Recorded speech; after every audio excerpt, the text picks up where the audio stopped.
Hello friends, welcome you all at Indian institute of learning life saving skills. आज हम बात करेंगे एक बहुत ही महत्वपूर्ण विषय पे, और विषय का नाम है कार्डियक अरेस्ट। यस, आपने सही सुना, cardiac arrest. Cardiac arrest being the most common cardiac emergency with highest mortality rate, whether it happens inside hospital और आउटसाइड हॉस्पिटल। कार्डियक अरेस्ट एक ऐसी मेडिकल इमरजेंसी है, ये कहीं पर भी हो सकती है। हॉस्पिटल के बाहर हो सकती है, हॉस्पिटल के अंदर हो सकती है, जिसको हम OHCA और IHCA बताते हैं। OHCA is outside hospital cardiac arrest, IHCA is inside hospital cardiac arrest. Cardiac arrest में ज़्यादा से ज़्यादा कॉम्प्लिकेटेड और इवन आफ्टर रिकवरी री अरेस्ट, री कार्डियक अरेस्ट और बाद में पोस्ट कार्डियक अरेस्ट कॉम्प्लिकेशंस इतनी ज़्यादा होती हैं जिनको मेंटेन करना कई बार डिजास्टर्स होता है। कार्डियक अरेस्ट एग्जैक्टली क्या है? सो कार्डियक अरेस्ट एक arrhythmia, it's a kind of dysfunction, electrical dysfunction है जिसमें पेशेंट अनकॉन्शियस, अनरिस्पॉन्सिव और एकदम से पल्सलेस हो जाता है। सडनली एकदम से फ्लैट हो जाएगा without any pre warning science, कोई भी प्री वार्निंग साइंस नहीं आएंगे। इमीडिएटली हम CPR स्टार्ट करते हैं। अब डिपेंड करता है कि अरेस्ट होने के कितनी देर के बाद CPR स्टार्ट हुआ है। अरेस्ट हुआ, तुरंत हमने CPR स्टार्ट किया, within 1 minute, within 2 minute, within 5 minute, within 10 minute. तो ये जो गैप है, ये गैप है जहाँ पे अरेस्ट हुआ, अरेस्ट होने के बाद CPR स्टार्ट हुआ, तो वो कितना गैप था, दैट इज़ मोस्ट इम्पॉर्टेंट। क्योंकि उस दौरान हमारे ब्रेन की जो सर्कुलेशन है, जो परफ्यूजन है, वो बिल्कुल ज़ीरो रहता है। कितना रहता है? ज़ीरो रहता है। तो कई बार ये इतना डिजास्ट्रस होता है if it persist more than 3 minutes. Yes, आपने सही सुना, मोर देन 3 मिनट्स और 5 मिनट्स, यानी 180 सेकेंड से 300 सेकेंड तक। तो it causes ischemia to the brain, ischemia to the brain, और न्यूरॉन्स की डेथ होनी स्टार्ट हो जाती है। इसमें न्यूरोनल डेथ होनी स्टार्ट हो जाती है। And suddenly when we start the CPR, now CPR जब हम स्टार्ट करते हैं, it again depend upon CPR किसने स्टार्ट किया है। CPR started by layman person. Yes, layman person भी एक CPR दे सकता है। आपने देखा है मार्केट में, कहीं बस में, ट्रेन में, एयरपोर्ट पे, कहीं पर भी एक कार्डियक अरेस्ट होता है, वो इमीडिएटली वहाँ पे बाई स्टैंडर्ड CPR स्टार्ट कर देते हैं। आजकल लोगों को पता है, इसकी जानकारी है, वीडियो है, और कई लोग BLS ट्रेंड होते हैं, जिसको हम बोलते हैं बेसिक लाइफ सपोर्ट, और CPR स्किल्स में ट्रेंड होते हैं, CPR स्टार्ट कर देते हैं। एक CPR हो रहा है, एक टॉप मोस्ट, एक क्वाटरनरी केयर हॉस्पिटल के अंदर भी CPR हो। तो क्या डिफरेंस है इन दोनों के अंदर? डिफरेंस है हाई क्वालिटी CPR का। यस, हाई क्वालिटी CPR वहाँ पे भी हो रहा है रोड साइड, और CPR एक टॉप मोस्ट इंस्टीट्यूट में भी हो रहा है, हॉस्पिटल के अंदर भी हो रहा है, with all the protocols of ACLS, advance cardiac life support guidelines के अकॉर्डिंग हो रहा है, जिसको हम बोलते हैं हाई क्वालिटी CPR। तो हाई क्वालिटी CPR में हमारा आता है, it started with ratio of 30:2, 30 compression to ventilation, जिसको हम बोलते हैं compression ventilation ratio. Follow CAB sequence. Yes, first compression airway breathing, CAB sequence. पहले ABC था, जो अभी चेंज हो गया, now it is CAB, compression airway breathing. Third most important part is rate, push hard, push fast. At least we have to compress 100 to 120 B chest compression per minute, and depth in adult must be 5 to 6 centimetre, यानी 2 to 2.4 inches, that is must there in case of when we are doing the compression.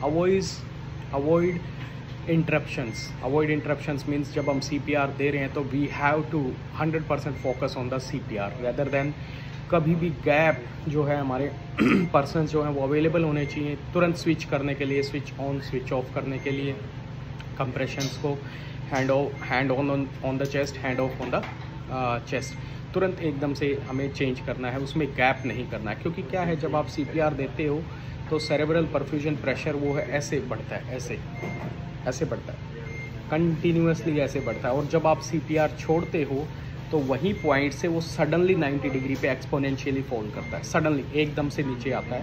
तो again आपको फिर rhythm बनाना पड़ता है, और ये rhythm लेता है कम से कम 3 से 5 मिनट, और 10 मिनट भी ले सकता है, depend upon quality of CPR you are giving. Avoid excessive ventilation. Excessive ventilation का मतलब है हमें उतना ही वेंटिलेशन देना है जिसमें चेस्ट रेज हो जाए, around tidal volume of 500 volume. कई बार क्या होता है, हम एम्बू बैग को पूरा कंप्रेस करते हैं, पूरा कंप्रेस नहीं करना, we have to compress only approximate 1/3, क्योंकि एम्बू बैग जो है, बैग एंड मास्क जो है, उसकी कैपेसिटी जो होती है वो 1300 ml से 1600 ml होती है, CC या ml बराबर है।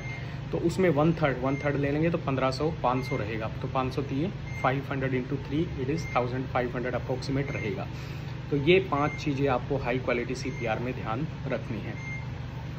अब क्या होता है जब भी कार्डियक अरेस्ट होता है, तो इट डिपेंड कि आपने कितनी देर के बाद CPR स्टार्ट किया मोस्ट इम्पॉर्टेंट होता है, क्योंकि एक बार से जो हमारा ब्रेन का परफ्यूजन है इस्चीमिक होता है, और इस्चीमिया के बाद फिर परफ्यूजन स्टार्ट होता है जब आप CPR स्टार्ट करते हो। तो even you give the best of high quality CPR, best of team dynamics, best of communication skills, best of your efforts, best of your way of performing the CPR, bag and mask ventilation in a good environment with a fully team with a code blue equipments and all, तो आप सिर्फ और सिर्फ जो cardiac output हमारी pre arrest की होती है यानी नॉर्मल इंडिविजुअल की होती है उसका 25 to 40% ही मेंटेन कर पाते हैं। यानी अगर हम कार्डियक आउटपुट की बात करें अप्रोक्सीमेट जो हमारी अराउंड 5 लीटर रहती है अडल्ट में, 70 kg के अडल्ट में 5 to 5.5 लीटर रहती है, तो that will be 25%, that will be around approximate let us say 1200 ml to 1500 ml approximate.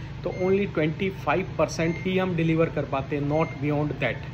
तो इवन विद द बेस्ट, और अगर आपका CPR कॉम्प्रोमाइज़ हो जाता है due to any mean by your way of changing roles, then poor maintenance of your posture while giving the CPR, then push fast skills not followed, तो then these things gives you a compromised CPR, compromise, तो high quality नहीं मिल पाती है, brain का जो perfusion है वो regulate नहीं हो पाता है। और इस 25% कार्डियक आउटपुट में से 30% जो लेने वाला है वो आपका ब्रेन। तो here we all are thriving for the brain को मेंटेन करने के लिए सारी एक्टिविटीज़ हो रही है। एक्चुअली हमें लगता है कि हम हार्ट को बचा रहे हैं, नहीं, एक्चुअली हम ब्रेन को बचाने की कोशिश कर रहे हैं, क्योंकि ब्रेन जो वाइटल ऑर्गन्स मोस्ट इंपॉर्टेंट है उसके परफ्यूजन ज़रूरी, इवन दो किडनी है, लीवर है, अदर ऑर्गन्स हैं, उनको भी बचा रहे हैं। अब सपोज करो हमने जो एफर्ट किए और हम आगे रोस्क पे पहुंच गए। ROSC is return of spontaneous circulation, it could be anything, normal sinus rhythm, patient अपने मूवमेंट्स करने लग जाता है, कॉन्शियस लेवल आ जाता है, we have a adequate palpable pulse आ गई, और EtCO2 सडनली एकदम से रेज हो जाता है पेशेंट अगर वेंटिलेटर पे है। तो ये सारी चीज़ों में हम डायग्नोज करते हैं ROSC, return of spontaneous circulation. ROSC is what code blue started or CPR started and land up into ROSC, means आपका हार्ट वापस आ गया। Your heart has some of the electrical activities in a normal functioning way, whether they are adequate और inadequate, मतलब उससे आपका BP maintained भी हो सकता है, नहीं भी हो सकता, आपको आइनोट्रोपिक सपोर्ट की ज़रूरत है, हार्ट रेट मेंटेन भी हो सकती है, नहीं भी हो सकती, again you need a some of the agents to maintain the heart rate, ये चीज़ें रहेंगी। और ये जो कास्केड फॉर्म होता है जहाँ पे अरेस्ट हुआ, अरेस्ट से लेके यहाँ पे रोस्क आया, तो इसके दौरान की जो जर्नी है इसमें मल्टीपल इंजरीज होती हैं, माइटोकॉन्ड्रियल डिसफंक्शन है, इन्फ्लेमेटरी कास्केड्स हैं, तो ये सारे लैंड अप करते हैं पेशेंट्स को मोड्स की तरफ, yes modes, multiple organ dysfunction syndrome की तरफ, जहाँ पे AKI कंपोनेंट है, ग्लोबल इस्चीमिया है, मल्टीपल माइक्रो एम्बोलाई फॉर्म होते हैं, माइक्रो वेसल ब्लीड होती है, मल्टीपल थिंग्स यहाँ पे होती हैं जिनको हमें मेंटेन करना है।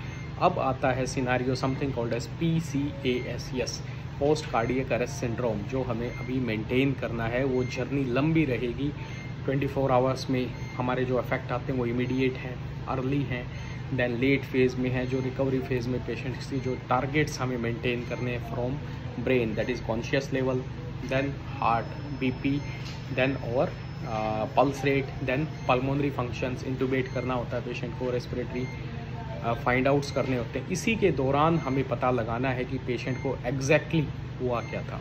Yes, we have to find the precipitating persisting factors, जो मोस्ट इंपॉर्टेंट, जिसको बोलते हैं triple P, yes triple P, persisting factors जो है वो मोस्ट इंपॉर्टेंट है, जिनको